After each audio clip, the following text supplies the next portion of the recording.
Alrighty, ladies and gentlemen, we are back again for another video. This time, we will be taking a look at the Tier 7 Shinies tank. This is a big surprise to me.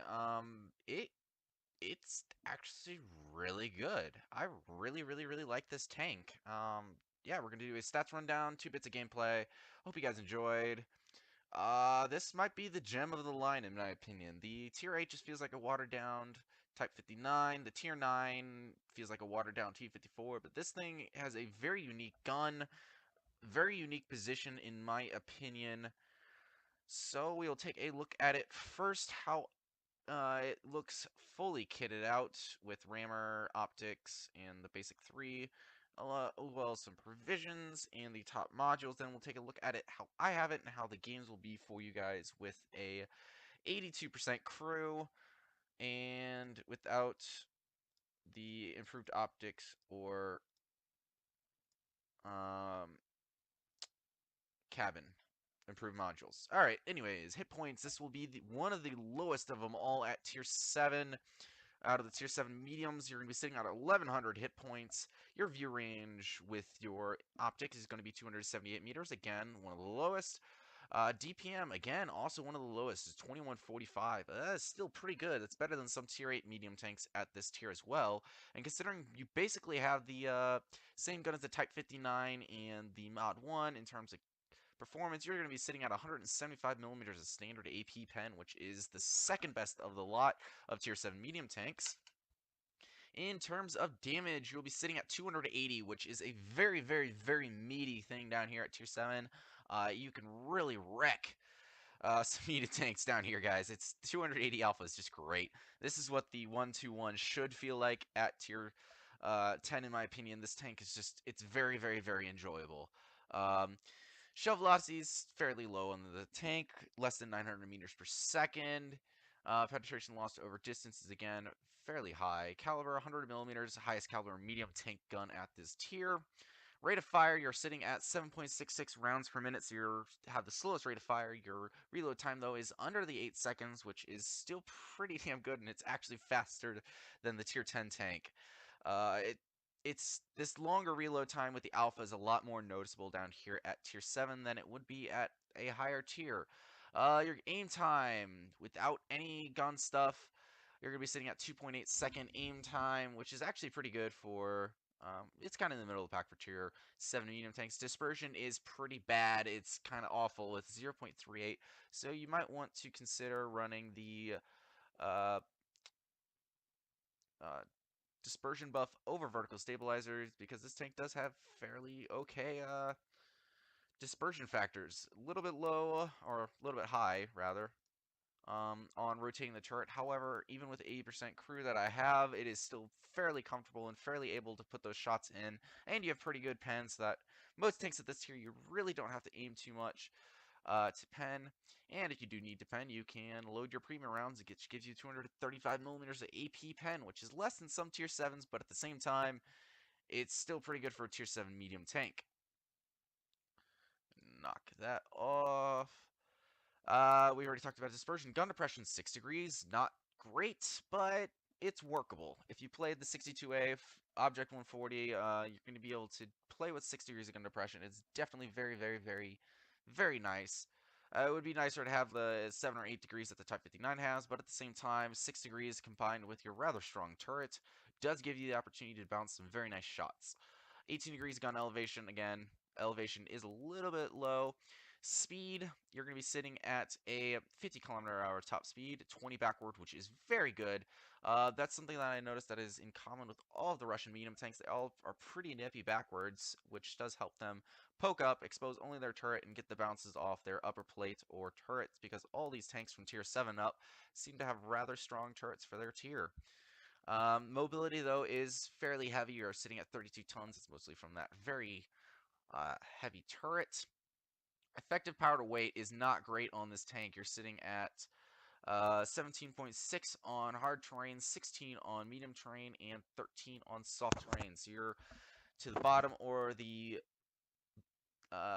middle of the pack in terms of horsepower to ton ratio. Overall mobility is rather lackluster on this tank. However, the gun and turrets, which we will again look at in a second, makes up a lot for it.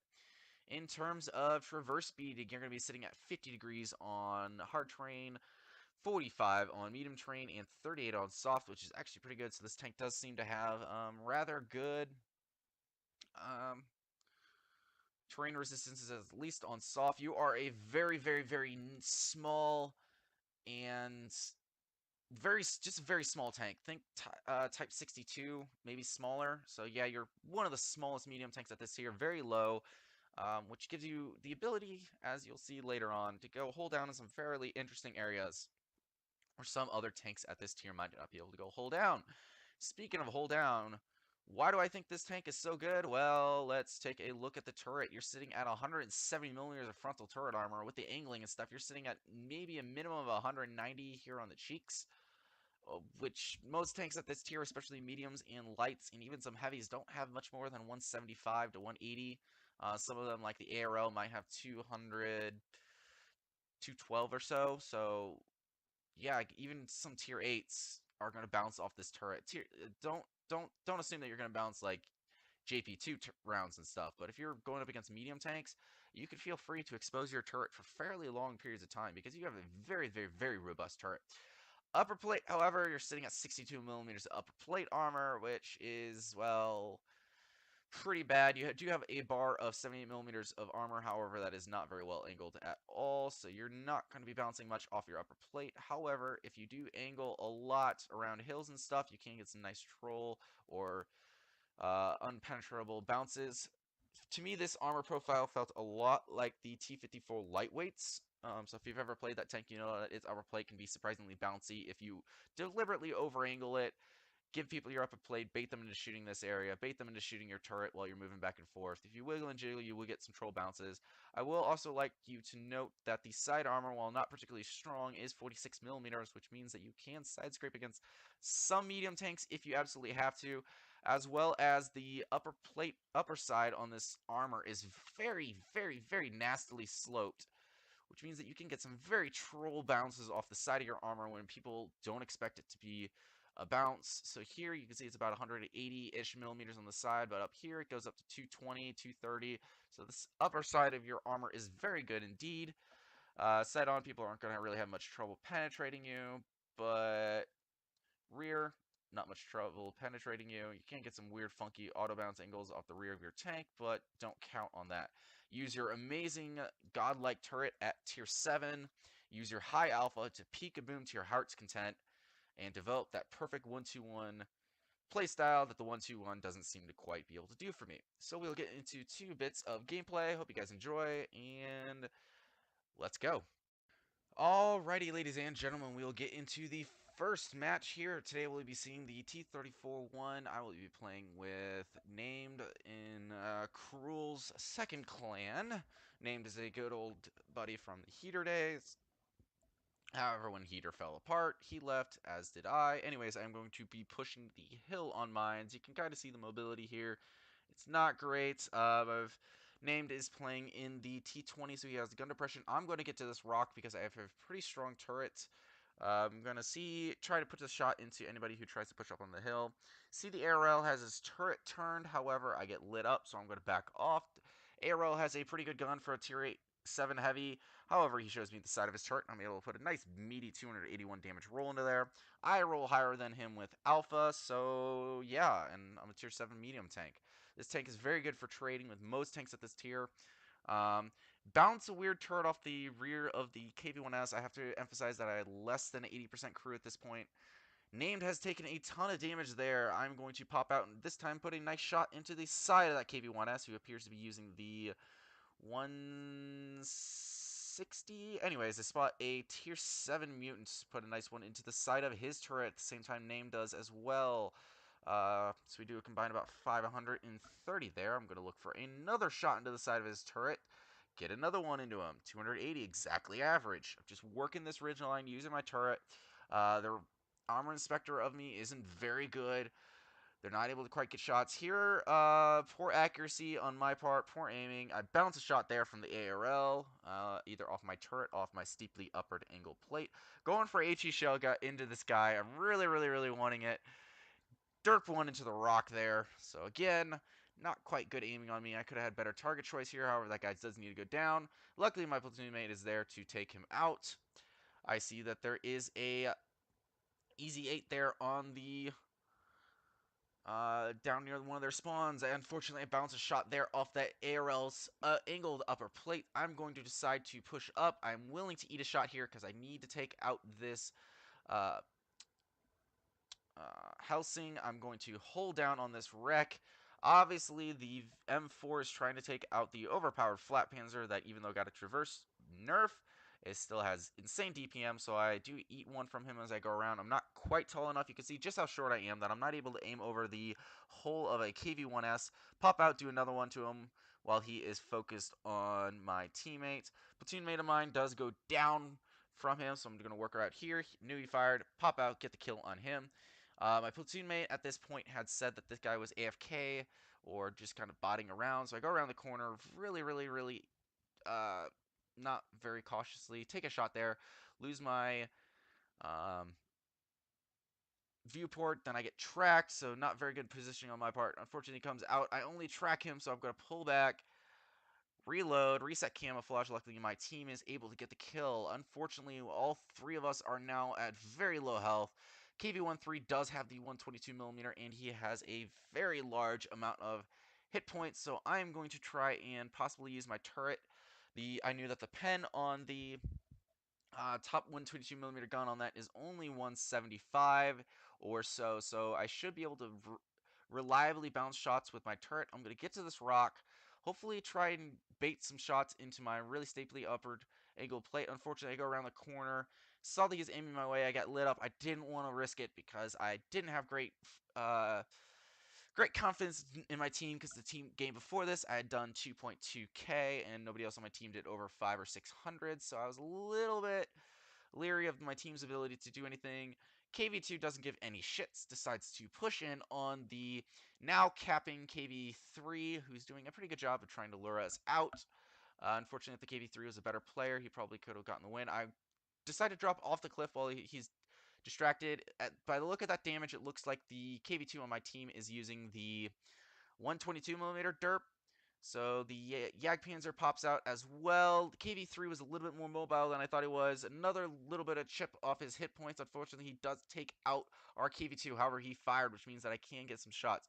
A little bit of sausage fingers here as instead of going around the back of his tank, I go through the front. He decides to not aim at me. Is he going to aim at me? Little bit of a jink. Tracks me, does no damage, and we are comfortably going to get the win here as the Flat Panzer puts in the killing shot. So I got very lucky there. Even if he had killed me, that Jagdpanzer 4 had enough DPM to completely annihilate that guy.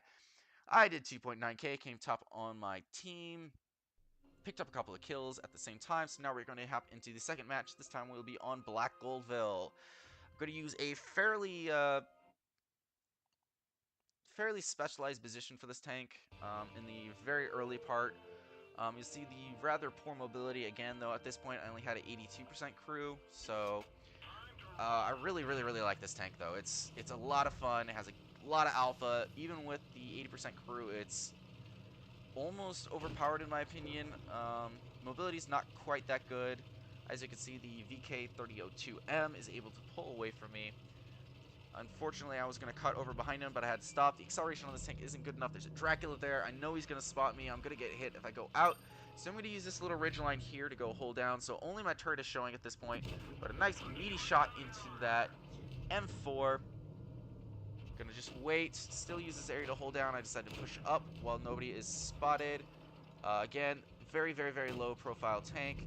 Gonna put a shot into the side of the Dracula as he goes around here. That AMX-12T is not playing very well. LTTB is not playing very well.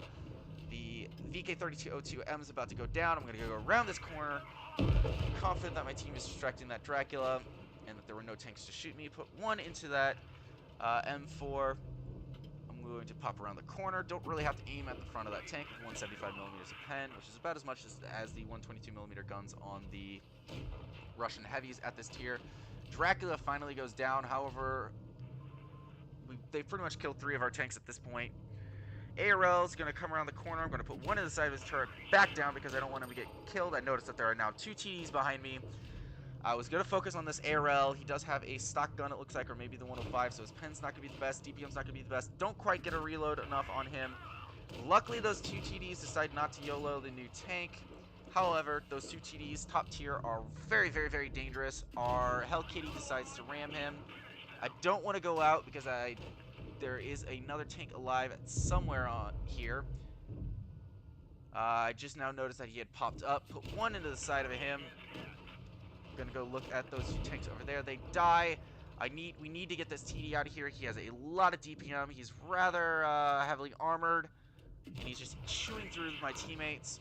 Gonna put one into the top of his tank. Luckily, our T43 gets the kill on one of the low health tanks over there. I have to focus on these guys. Trust that T43, who has at this point gotten a kill, done a fair amount of damage. At this point, I just realized, oh wait, this guy has the 76, it looks like, from one of the earlier tiers. He doesn't have the 100mm research. I've taken a lot of damage here. I have a damage fuel tanks. Fuel tank sets me on fire. Luckily, my crew skills are able to kick in, and I'm just about able to get the fire out. T43 tanks a hit for me here. I have to pen this shot. I have APCR loaded. Luckily, the T43 again takes a shot for me. I'm able to put one up into his cupola. I have to push forward as the enemy T34-1 comes after us. T43 has a pretty good rate of fires, able to sneak around here. T34-3 goes for him. T43 reloads, gets the kill. We win. He has 3 kills. I survive on 45 hit points. I probably should have repaired my fuel tanks there when they originally got damaged. So, bit of a misplay there. That could easily killed me if I didn't have a good firefighting skills. Did over 3k damage, high caliber, Confederate, and 16 shots, 15, 16 shots penned in a row. Top on my team by damage dealt and by experience. So, yeah, I really like this tank. You can really have a very strong role in the battlefield. The alpha feels great and wonderful. It's about It's higher than any other medium at this tier by a fairly large margin, while it's less than the margin between the 122mm on the 121 versus the other like 105s with 350 alpha.